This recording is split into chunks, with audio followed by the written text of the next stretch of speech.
Güneş sen göylerden inmeyeceksen, sensiz ne çekirem bilmeyeceksen. Bilirem bir daha dönmeyeceksen. Hele de sevirem, sevirem seni. Bu bahar könlüme gemi, ben oldum deryada yelkensiz gemi. Çiçekler baharı sevdiği kimi. Hele de sevirem, sevirem seni. Hele de sevirem, sevirem seni.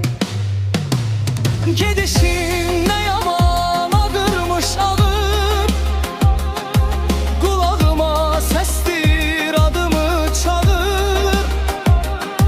Üstüme gem dolu yağışlar yağır. Hele de sevirem, sevirem seni. Gidişin ne yaman ağırmış ağır, kulağıma sestir adımı çağır. Üstüme gem dolu yağışlar yağır. Hele de sevirem, sevirem seni.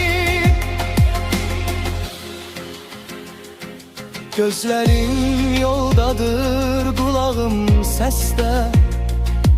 Ümidim çırpınır bir daş kefeste.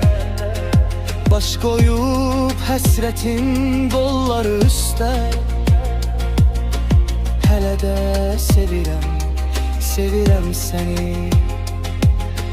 Hele de sevirem, sevirem seni.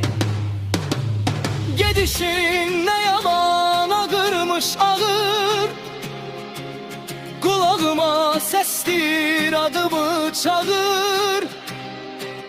Üstüme gem dolu yağışlar yağır.